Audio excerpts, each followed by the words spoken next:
Magandang araw po ng linggo mga kamisyon. Tayo po ngayon ay nasa ika-27 linggo na sa karaniwang panahon.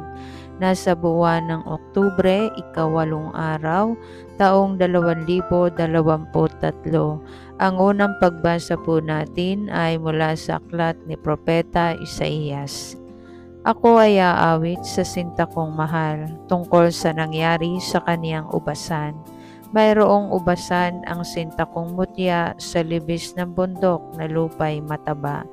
Hinukaya niya at inalisan ng bato at saka tinamnan ang nasabing dako. Mga piling puno ng mabuting ubas itinanim niya sa nasabing lugar. Sa gitna'y nagtayo ng isang bantayan at nagpahukay pa ng sadyang pisaan.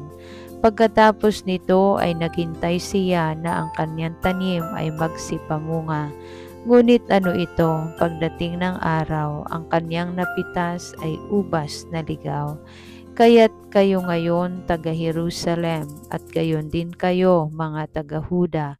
Kayo ang humatol sa aming dalawa, ako at ang aking ubasan.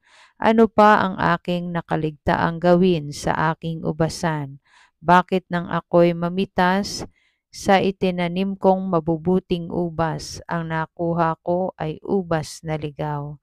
Kaya't ito ngayon ang gagawin ko sa aking ubasan. Papatayin ko ang mga halamang nakapaligid dito. Wawasakin ko ang bakod nito. Hahayaan kong ito'y mapasok at sirain ng mga ilap na hayop. Pababayaan ko itong lumubog sa sukal, mabalot ng tinik at dawag. Di ko babawasin ang sangat dahong labis. Di ko pagyayamanin ang mga puno nito. At pati ang ulap ay uutusan ko na huwag magbigay ng ulan. Ang ubasang ito'y ang bayang Israel at ang Panginoon naman ang siyang nagtanim, ang mga Hudyong kanyang inaruga ang mga puno ng ubas.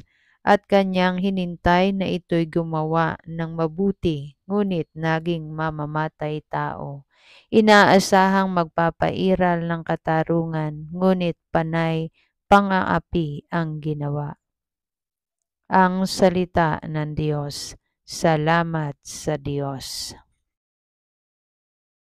Salmon tugunan, Panginoon iyong tanim ang ubasan mong Israel.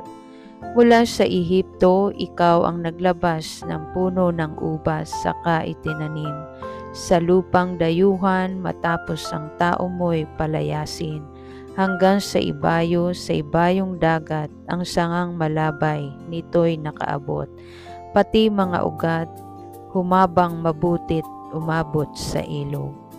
Panginoon, iyong tanim ang ubasan mong Israel. Bakit mo sinira ang pader, kung kaya napasok nitong dumaraan?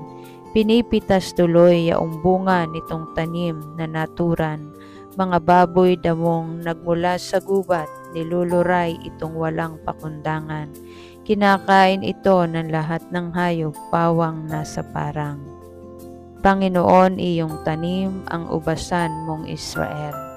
Ika'y manumbalik, O Diyos na dakila, pagmasdan mo kami mula sa itaas, at ang punong ito'y muling pagyamanin at iyong iligtas. Lumapit ka sana, ang puno ng ubas na itinanim mo ay iyong iligtas. Yaong punong iyon na pinalagumot, iyong pinalakas. Panginoon, iyong tanim ang ubasan mong Israel. At kung magkagayon, magbabalik kami't di na magtataksil sa iyo kailanman. Kami pasiglahit aming pupurihin ang iyong pangalan. Kami ay ibalik, Panginoon Diyos, at ipadama mo ang iyong pagmamahal. Iligtas mo kami at sa iyong sinag kami ay tanglawan.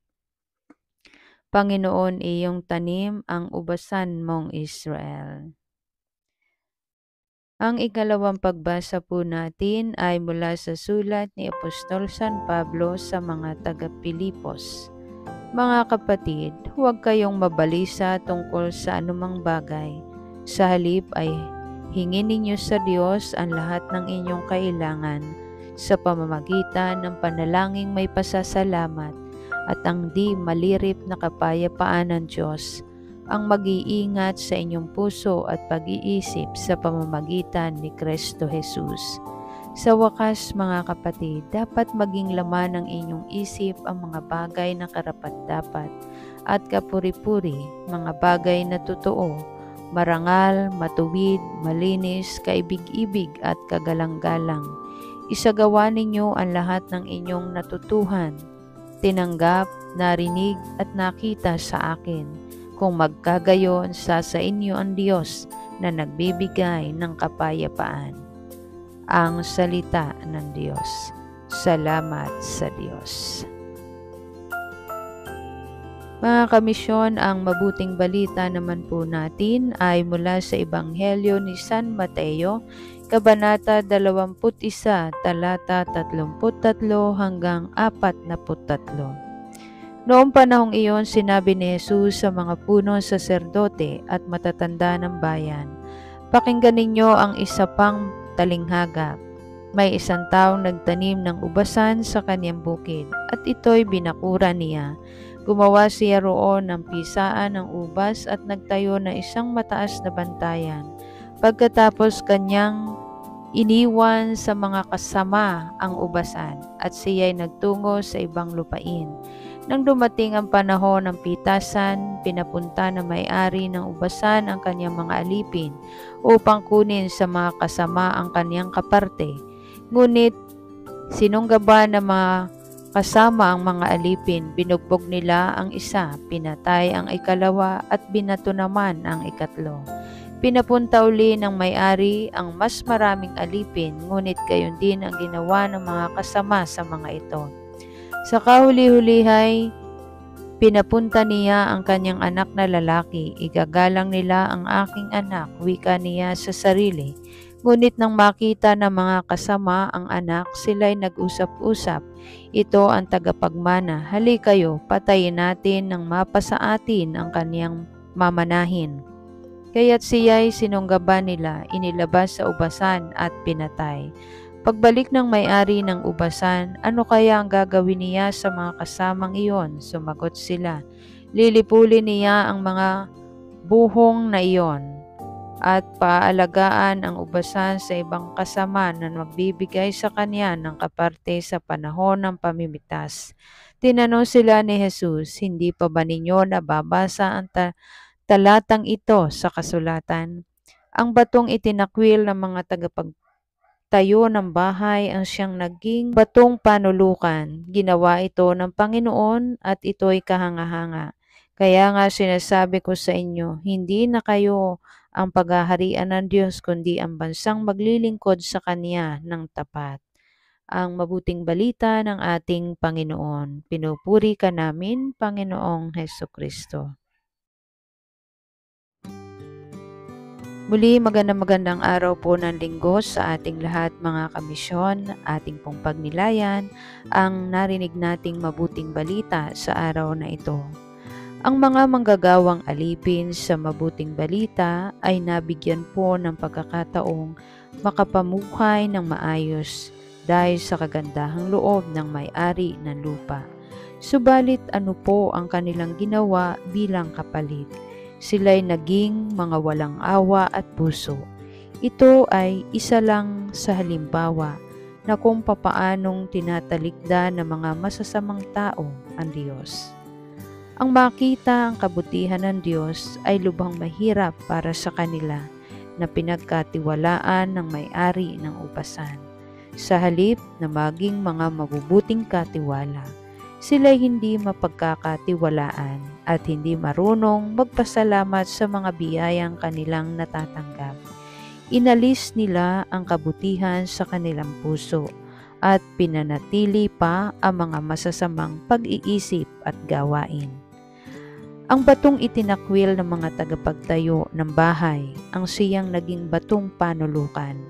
Ang mga masasamang aliping ito ay lantarang umayaw sa Diyos.